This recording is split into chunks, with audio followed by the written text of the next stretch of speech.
Hello, everyone, and welcome back to a new episode of Podcast Unflooded. I am joined today by special guest CaptBurgerson. There's so much I could say about your content, but if you want to introduce yourself to the viewers at home and kind of talk about some of the content that you do, welcome Yeah. aboard. Thank you so much for having me. I'm thrilled to be here. I've been keeping tabs on your project for a while now, actually, and there's a certain Discord server we're both in um, that's funny. Is like before you landed on that server, I was like sharing your project and they're being like, guys, look at this. Like this is incredible. Oh, So I'm excited to be here because I'm a fan of what you're doing there. But yeah, I make Zelda content. Mostly I focus on making content examining level design or dungeon design in Zelda. So that's what I do. Um, yeah, yeah, that's me. I recommend your content. Yeah, you do really good dungeon analysis. That's what I know you for. Thank you. You talked about that server. I feel like I had the same reaction when I saw your name in the server. That was the moment where I went like, "Oh, I know that person's content. Like this is this is big." So Oh, that was that's my awesome. moment. That's amazing. Yeah, I'm. Yeah, I'm always surprised. Like I feel like and you probably relate. I guess like our channels around our size, we feel like such small potatoes compared to some of the larger names that are out there in the Zelda creator space. But then even like some of the largest channels, they're so. I think that's something great about the Zelda creator community is everyone's so willing to talk with each other and trade notes and work together and collaborate and like no matter if you've got 100 subscribers or 100,000, like everyone's willing to chit chat and give each other the time of day, and I think that's just awesome facet of this community. So happy to count myself among them. So I feel the same way. I feel very lucky. Or no, it's mhm, been really exciting just over the past couple months to as the channel's grown to like talk to more creators and have them on the podcast. mhm. So I'm really excited to really talk about your content. But first, we do have some viewer submitted questions Oh before sure. we get into anything. This one's from Callum's Army. You've said that one of your big things is analyzing dungeons. So Mhm. what is your favorite and least favorite dungeon that you've covered or that you haven't covered? Ooh, that favorite and least favorite.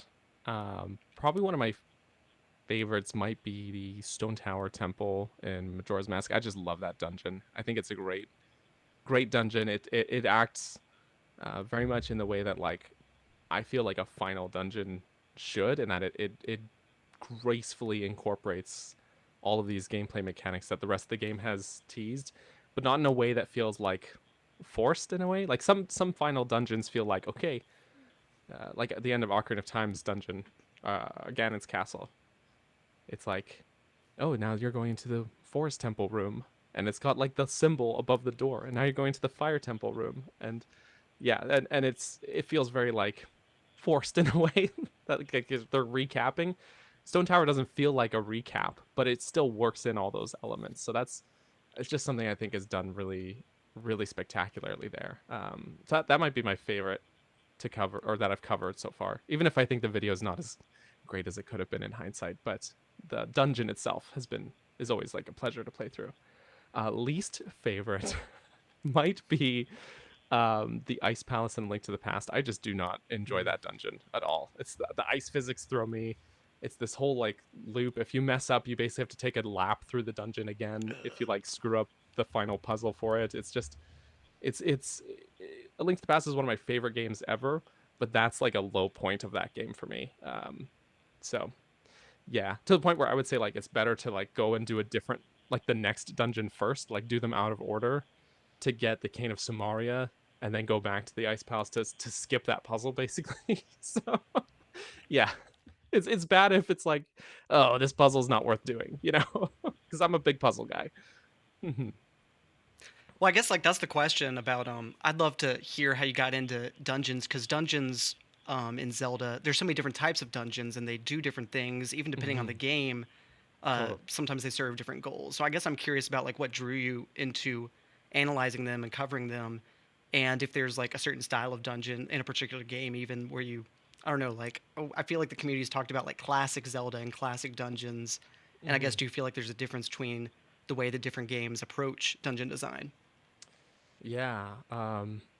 This is a pretty open question, but this yeah, how I got started into it really is, I guess it was the kind of content I wanted to watch, and I didn't see anyone else making it.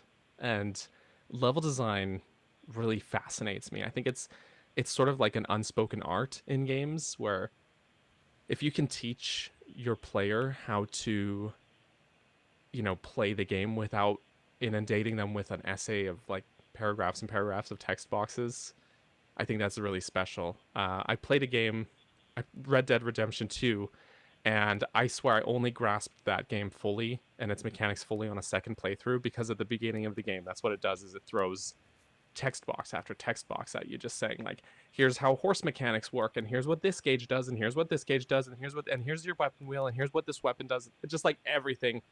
And nothing soaked in my brain. Do you know what I mean? Like it didn't. I didn't retain it until I started a second playthrough, and then I was like, kind of okay, now I kind of have a handle on these things. And that game's amazing, by the way. Not to knock that game, but by contrast, my son, who he's 11 now, but he was this was a few years ago when I started making these videos. He expressed some interest in playing, some of the games that I have sort of surrounded myself in, and I was really interested seeing how he was able to sort of pick up certain games more than others, and particularly Zelda clicks with him more than a lot of other games do. He was like 5 or 6. He beat Breath of the Wild. I thought that was amazing for a kid his age. And then he was able to get through all of Ocarina of Time with no problem. I only had to give him one hint in the Water Temple, but Zelda just seems intuitive in a way that you don't see in a lot of other games. Like, it's a game that doesn't need a lot of explanation. And so between that and then the strange anecdote conversation I had with another dad at a playground while our kids are playing on the playground, where he saw I have a lanyard for my keys. It's like a Mario lanyard. So he saw that and he struck up conversation about games.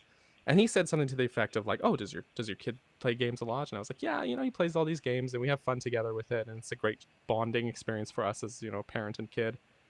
And he's like, "Oh, I try to get my daughter into gaming, but she struggles with even just Mario Kart." And I was like, "Well, maybe that's your problem, because like for an experienced gamer, Mario Kart is not a hard game, right? But for a kid learning games, Mario Kart is 100% about reaction time.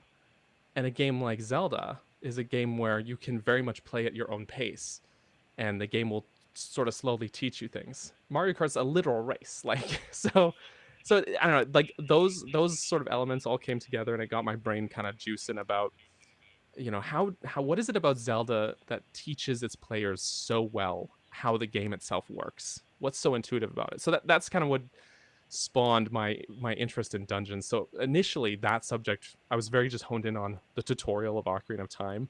That was the first video inside the Deku Tree, because that video, or that dungeon, I'm sorry, is so good at teaching you that game's mechanics, and in a way that is like so not boring. Like, so if you're playing that game for a second time, you're not going to be bored through that dungeon. You're going to zip through it and go through the motions. But if it's your first time, there's a lot of elements in that dungeon that are so well set up to just teach you how this dungeon works and how this game works. So like all the enemies you encounter early in the game, for example, they're all what I call tethered enemies. Like, you have the first set of enemies you'll encounter are Deku Babas, who just kind of like flail like that outside the Deku Tree. And then the next ones, they're gonna lunge at you, but they can only reach so far, but they can't chase you. And then you have Skulltulas, who just kind of come down and spin, but again, like, none of these enemies can chase you. And then you have a little bit more difficult enemy, a Deku Scrub, but all you have to do is block. You don't even have to fight him back. And but like, this is not like boring stuff from a gameplay standpoint, and it all fits within like the world building of like this forest environment and this giant tree, right? So I was like, there's just something special about that place that I was like, I want to talk about this, I guess. So that's how dungeon design started, because I made that first video just talking about the Deku Tree. And as I was finishing it up, I kind of threw at the end of the video, I was like, I'm gonna do this as a whole series. I'm gonna look at all these dungeons, because this is really fun to look at. And yeah, that just became the lifeblood of my channel, I guess. After that. Yeah, this was a very long-winded answer. I apologize.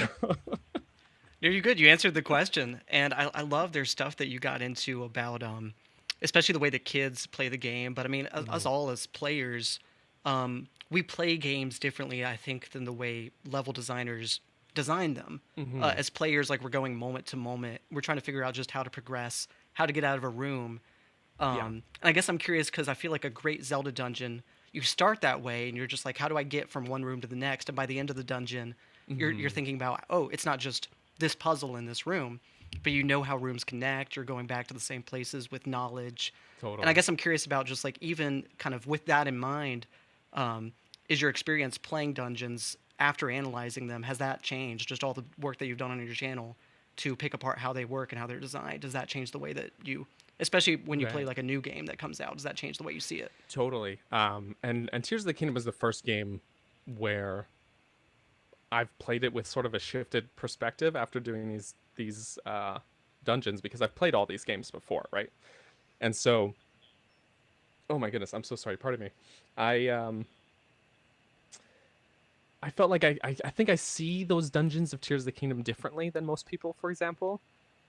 Like everyone is kind of wanting this sort of return to form of like these are new dungeons and they're not the same as traditional dungeons.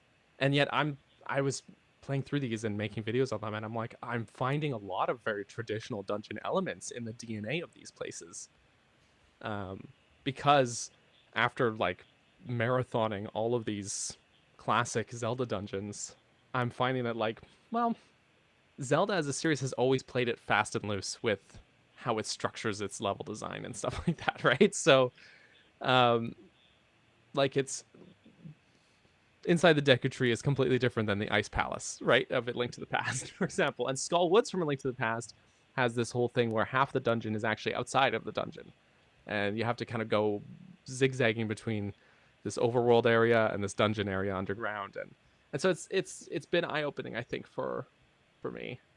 And I see people often say things like, "Oh, these are the worst dungeons in the whole series," and I'm like, "This is such hyperbole to me." You know, like it feels I don't know like a stretch to say. I even had someone comment on a video, and they actually were very mature about it and kind of retracted some of their statement. But I had someone comment on a video of mine about the Skyview Temple of Skyward Sword, and they said that this is the worst dungeon in all of Zelda, and especially between Twilight Princess and Skyward Sword. And I was like, okay, well, between two games that are filled to the brim of excellent dungeons, I can believe that this is the weakest one. But in the whole series, like 20 plus games, did you play the NES games? Like some of those dungeons are really hit or miss in those early games. So yeah, it just I think that's just internet sensationalism is people just speak in hyperbole sometimes, and that's okay. But yeah, I don't know. I feel like I have almost trained myself to be a little more um, cognitive of sort of developer intent with level design in terms of like that tutorialization of things because I think what's great about these dungeons is that often they are throwing new mechanics at you and you're almost like you're not even realizing that they're doing it and that's a really good teaching if you're not aware of the fact that you're learning something you're being taught in a really well way, I think. Yeah. I totally agree. I totally agree with that, and I love what you said about the hyperbole of the internet reaction. Totally. And I mean, like we could do a whole podcast episode just talking about Yeah. the way that people reacted to this new game. For the record, just so my audience hears it, I love Tears of the Kingdom. Ditto. I have criticisms, but I do love it and I Hmm. enjoy it, and I think it's a well-made game. I think there's aspects of it that are a masterpiece. Just to say for the people at home, so y'all Yeah. hear my opinion. Well, then you'll have the other side hating on you for it. There's no winning, right? But it's like No, no. I made like these 6 videos now on Tears of the Kingdom's level design, right? And 5 of the 6 are very positive. One of them is, which specifically about the water temple, calls that dungeon underwhelming. And so then now I'm getting basically criticism from both sides. People saying I'm a hater and that I suck at the game and I'm just not willing to be open minded about how good of a game it is. Even though I even say in the video that this is the low point in what is otherwise a fantastic game.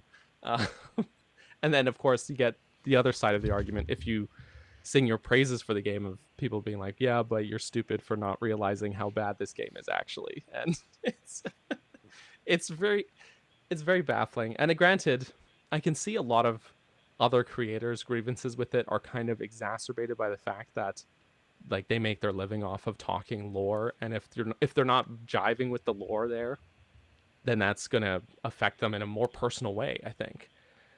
And so, like you and I, for example, as creators, we don't make our living talking Zelda lore. We talk about other aspects of the series, and so I almost feel like we're not impacted the same way as a lot of other people in the community from that sense. But I do think, in the hyperbole sense, like a lot of people will find like a issue they don't like, and it sours the whole experience for them. And I guess maybe I'm able to compartmentalize those things better because, like you said, like I have criticisms of the game for sure. Um, but it's like I still love the game. I'm it's not a deal breaker for me. So you know that's how it is. We could do a whole episode on this. We probably shouldn't though, because I'm sure everyone's heard it already. Yeah, I mean, and I'm not trying to rehash like For sure. I don't feel like it's rehashing anything, but like I know that a lot of creators now are making like it's been a year, so they're talking Hmm. like Tears of the Kingdom came out. I'm sitting on it. We're doing reviews, and I know that's part of the zeitgeist right now. Is like people are kind of sifting through those thoughts, and I love that they are. Totally. Um, I'm very excited to participate. That I haven't made a Tears of the Kingdom review, and I'm thinking that it would be good to articulate my own thoughts, especially now that people are like, oh, now it's time to be negative. And I do kind of want to remind people that like I'm a Zelda fan. I love this game. There's things I want the next entry to do differently, but I love this game. I had this moment in the Lightning Temple in Tears of the Kingdom where like those dungeons are not traditional dungeons to me, but I had Hmm. this moment where I found a puzzle and I couldn't complete it until I did another room and then came back to it and I was just like, "Oh, this like hub area, like branching off, doing another puzzle that you have to like Yeah. it just that recontextualizes a puzzle in the hub area. It's like that's traditional Zelda dungeon design. And it's Totally. right there in the new game. Totally. I agree. And that's my favorite dungeon in Tears of the Kingdom. I think the Lightning Temple very masterfully blends sort of the new and old styles together. Um, and yeah, like of course I'm not saying that like these are traditional Zelda dungeons. I'm more saying like there is elements of that in the DNA here. Um, they're traditional adjacent maybe. um, but yeah, like there are things there's pros and cons to these kinds of things because also I find I can't necessarily dedicate hours of a day to playing games the way I used to when I was younger, right? So there's certainly appeal to the way like Breath of the Wild and Tears of the Kingdom are structured in that if I've only got like half an hour, I can accomplish a fair amount of game in that time and not feel like I have to pause what I'm doing. I can, just finish some tasks. I don't know. It's a different feeling, but like I'm not the kind that likes to play a Zelda dungeon and like stop halfway through. I have to make sure I have enough time to get this dungeon start to finish. Otherwise, I'm kind of going to be thrown and have to sort of reorient myself when I jump back into it. So yeah. Hmm. I totally agree. I mean, I know that experience. I feel that way sometimes with the main quest of games, and I love the games Hmm. with this long main quest. But like, I mean, not that I have to do it all in one session, but it's like I Right. want to remember, like I want to be able to carve out enough time, like in a week, to like have a continuous experience. Hmm. I'm curious because I mean, it kind of related to the question of like comparing Tears of the Kingdom's dungeons, but just in general, I mean, you've covered both 3D and 2D Zelda games, Hmm. and I mean, there's so many similarities in the way dungeons are designed, but I guess I'm curious about. I mean, like there's um, traditions of Zelda design that carry over from 2D to 3D Hmm. conventions, but I guess I'm curious about the differences in 2D and 3D dungeons, and maybe surprising similarities, kind of that you've noticed as you've analyzed all the dungeons. Mm. Yeah, I had someone say to me once that they felt 3D dungeons relied too much on having like a central room and that 2D dungeons are a little more labyrinthian. And I was like, that's an interesting thing. But then as I played through and did videos on A Link to the Past, I was like, I think this is untrue actually because I feel that they can both be sort of labyrinthian, but having a core central room definitely existed since A Link to the Past. Like Like that's just how it is. So, but yeah, there's a lot of similarities in sort of the way they use sort of important visual landmarks to sort of ground you in like an exploratory focal point, um, usually in like a central room that the dungeon branches from. But yeah, I mean, there's an interesting translation to be had from 2D to 3D just because you can have your puzzles use that verticality better. And A Link to the Past, for example, I keep bringing this game up. Sorry, I do love the game, but it has it sort of has to fake verticality in a way because it basically has like 2D planes stacked on each other, but there's no legitimate height in it. But I think 3D games can have that exploratory sense feel a little more alive and real.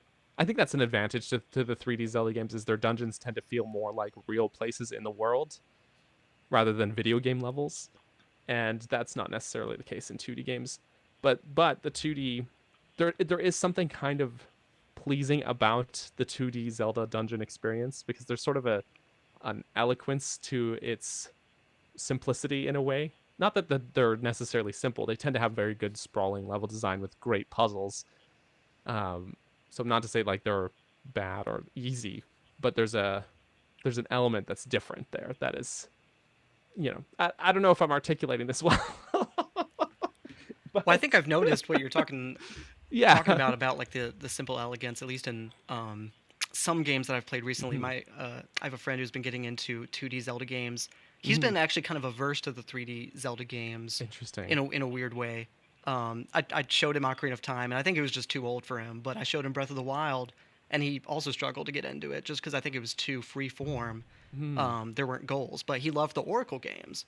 And this is like a I mean we're playing this And in they're great games. 2024, and Mhm. the Oracle games, I think just you walk into a room and you can see everything in the room, and I think that makes a Yeah, huge difference. There's no question about what the puzzles are or where to go. I mean, you have to figure it out, but you have all totally. the information.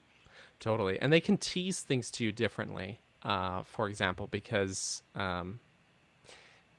there's an element. A Link to the Past does this a lot. Same, I think a lot of 2D Zelda games do this a lot, but I call it the treasure chest tease, where you can see something, you just can't reach it, and that's just something that 3D Zelda has to approach differently because you can't see over a ledge in 3D. Like that doesn't make sense, and so often 3D has to if 3D Zelda wants to use that, which it does sometimes, they have to use something like, say, a mesh wall that you can see through, but you can't walk through or something.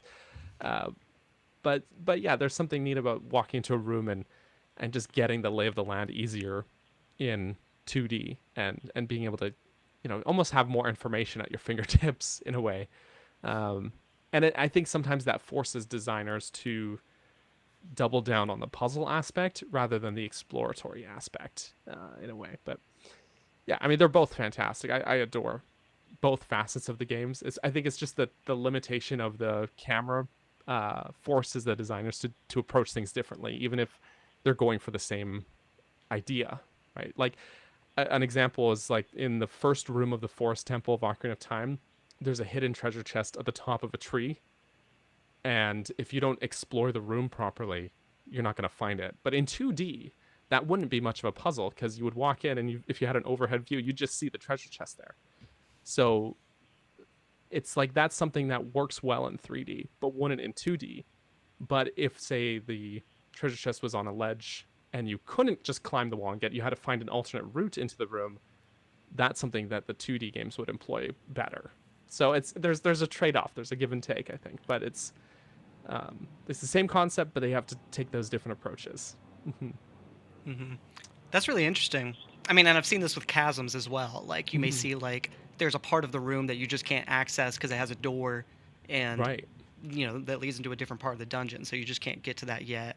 I'm curious about like kind of your take on like what makes a good dungeon versus a bad dungeon, which is different from what makes Mhm. like a classic or traditional Zelda dungeon. But like, kind of when do you think? Because you talk about like the NES games and some of those Right. dungeons are different, and I guess I'm just Totally. curious about like what is Zelda? What are Zelda dungeons at their best, and what are them at their worst? Right. I, I I did kind of take a dig at the NES games. I actually really do like those games, to be honest. But ironically, I think the NES Zelda games are at their best when I'm out exploring the world instead of in a dungeon. Which is kind of the opposite of a lot of the other games where I'm like the dungeons are Twilight Princess, dungeons are the best part of that game. And I don't hate that game. It's a great game, but it's like that's the best part of the game.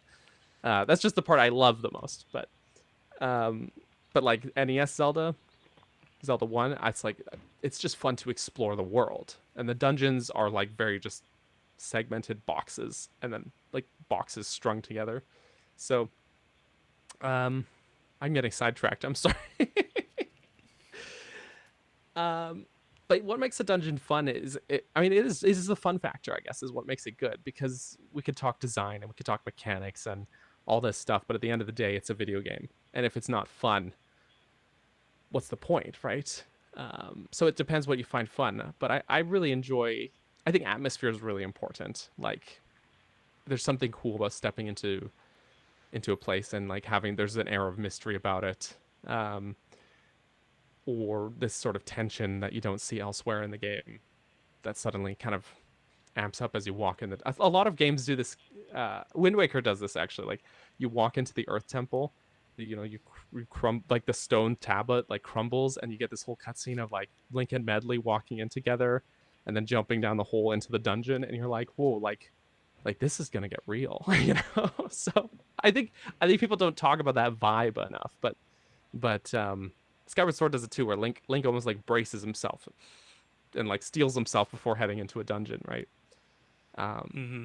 but yeah, like that fun factor is so important. So like a mechanic can be cool, but if the mechanic's not fun, is it fun to use the ball and chain? Absolutely, but there's almost an intangible element there that has to be present. That can be hit or miss for some people too. Some people don't find minecarts very fun, for example. So the fire temple was in Tears of the Kingdom was like a chore for them that they didn't want to actually get through. Where I find that really fun.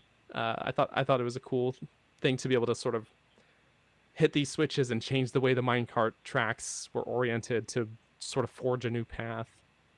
And that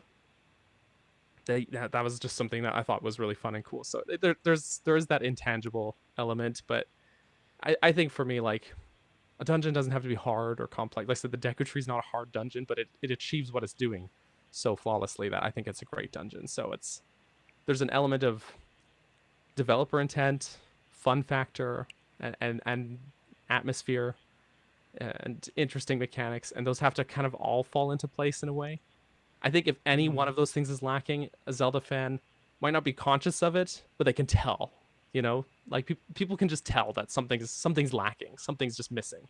So that's yeah. I hope that answers that question. That absolutely did. And I love what you said.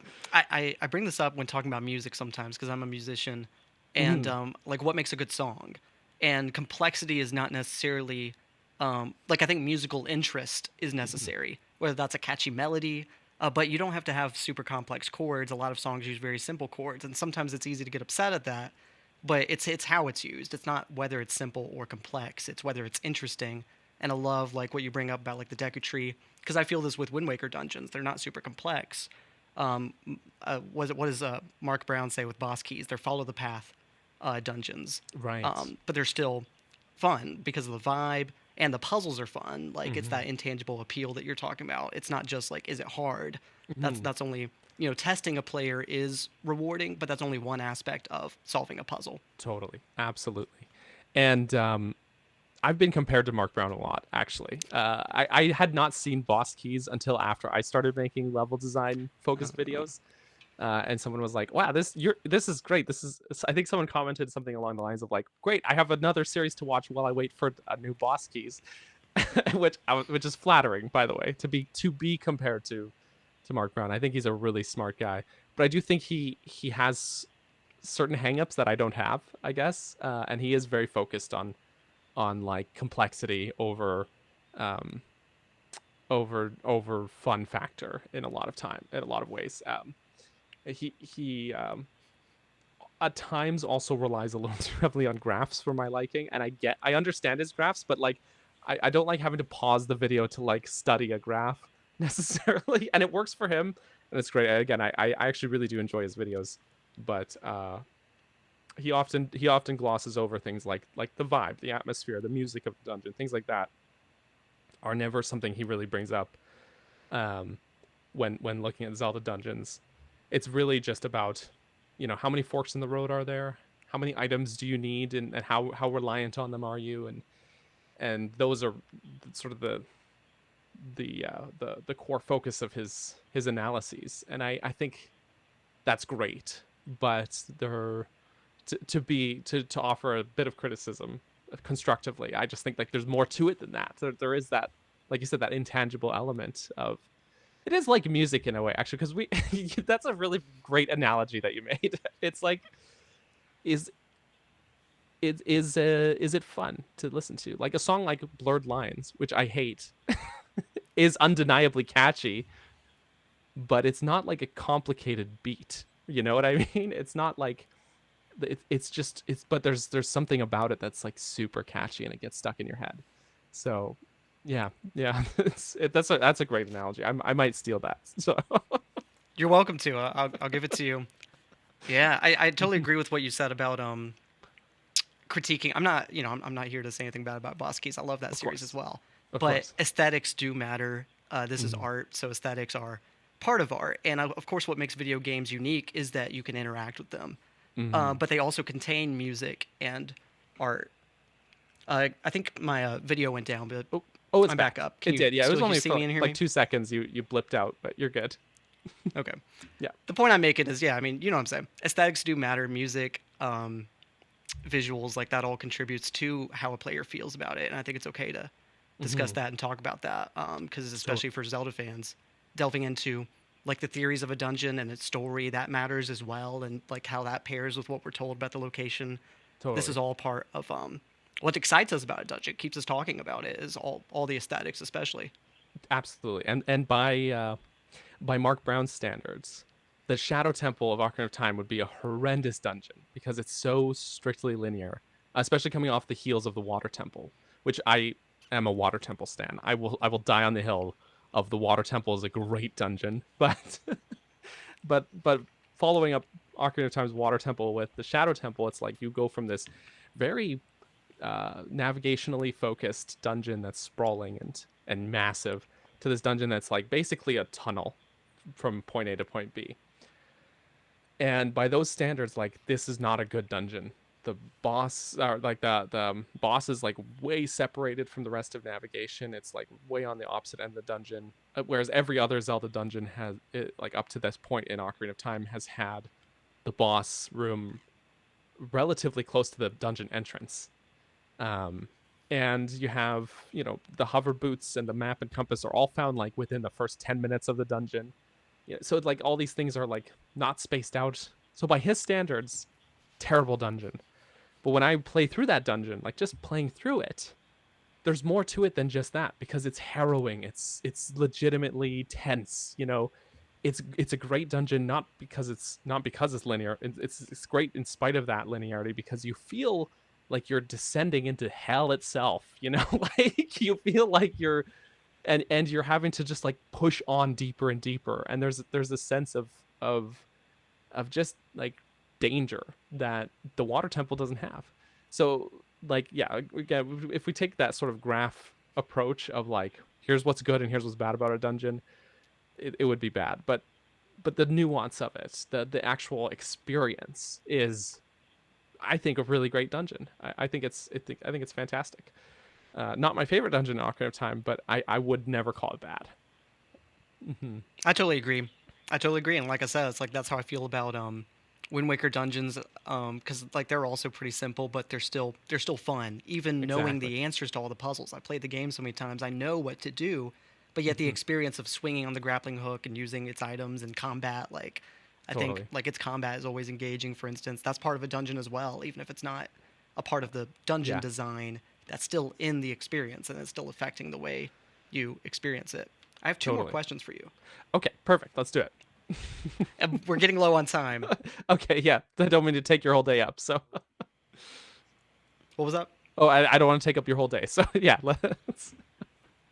I appreciate that, but this is the penultimate question. So going forward into the next anticipated Zelda installment, whatever that ends up being, whether that's the Switch 2 or whatever it is. We can be Mhm. speculative. The question is just, what kind of dungeons do you want to see in the next Zelda game? Mhm. I was saying before, if every dungeon in Tears of the Kingdom was as good as the Lightning Temple, we'd have like an almost perfect game. So that's really what I want to see.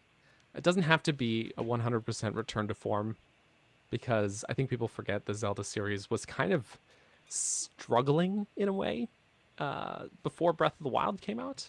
I think people lose sight of that, and so a change was necessary. Um, I think there are elements that can be carried over from classic Zelda, but I don't think a full return to form is plausible. But if you can take some of those old elements, like what the Lightning Temple had, and carry them over into this new sort of gameplay style, I think you can have something really special.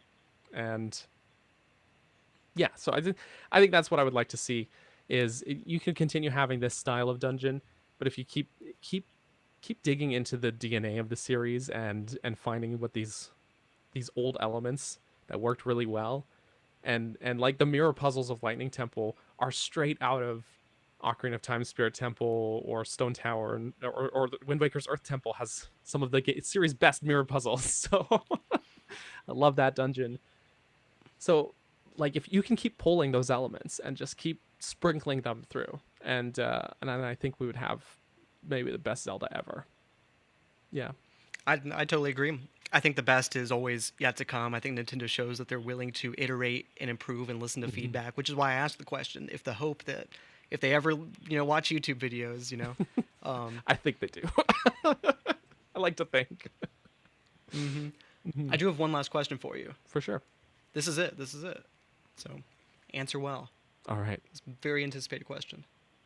We're on we're on Podcast Unflooded. Right. This is on the Wind Waker Unflooded channel. The question is, do you have any notes on the project? Any ideas that you'd like to see executed? Any ideas about the world? What would you like to see added to the next update? Ooh, that is a big question.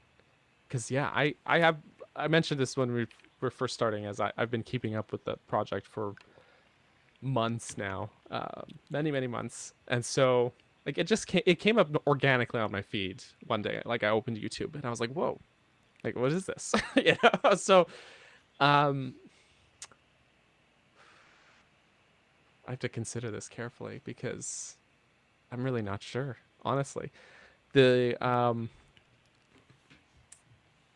I really love that you've leaned into sort of not just pulling in classic locations, but like fusing those in with like original ideas of your own, or original ideas from the map that you're basing this off of, things like that. Like I think that's great. But I'm not just here to you know to flatter you, but I'm not sure, man. I'm really not sure. I think just keep at it. Don't be afraid to experiment. Like to.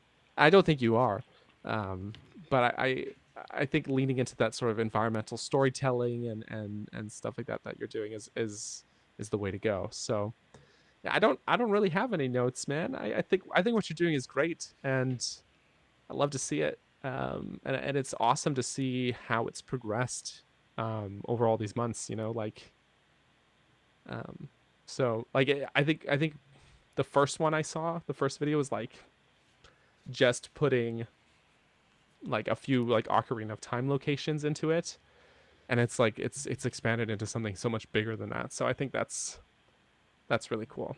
So yeah, that's gonna be my answer, Joe. I'm sorry. Maybe not as I constructive appreciate it. as you had hoped, but I love what you're This was doing. your chance to put your ideas in the project. You can still hit me up if you think of something later. How about that? All right, yeah, for sure. Just put a giant burger statue in the middle of Hyrule Castletown, and no, I'm kidding. That I was would saying be we could arrange that. horrendously out of place. So Well, I appreciate your answer. It's always cool to see. I don't know. I love that YouTube's been promoting the project. I don't want to talk too much about it. here. Viewers of the Please. channel, y'all know my project. Why not? You know, it's your channel. You can talk about your project. I'm not. I don't mind. So Well, I talk about it in other videos. I talk about it plenty in other videos. I don't true. need to. True. So that is what they hear from me enough. Today is not about me. Any projects you want to plug? Upcoming videos that you want people to be excited about? I've got a few things in the works. I actually, I'm not sure. It might be up already by the time this video goes live. But I recently crossed the 10,000 subscriber threshold. I did a sort of Q&A video, AMA, with all viewer submitted questions, including one from yourself, which I appreciate you sending. I did answer all the questions that I got sent. So that should come out on the... Let me look at my calendar. I'm so sorry. The 23rd of February. So that might already we might already be there for people watching this in the future. But there's that. More dungeon videos. I always get asked this, like, will you do the dungeons of this game? The answer is always yes. If it's a Zelda game, yeah, the plan is to do them all. So stay tuned. Stay tuned for more dungeons, basically. Aside from dungeons, there's one video I'm doing that's been in the works, sort of in the background for months. It's a bit of a Tears of the Kingdom, sort of an addressing of some of the criticism, of the one point of criticism, which is the why doesn't anybody recognize Link criticism.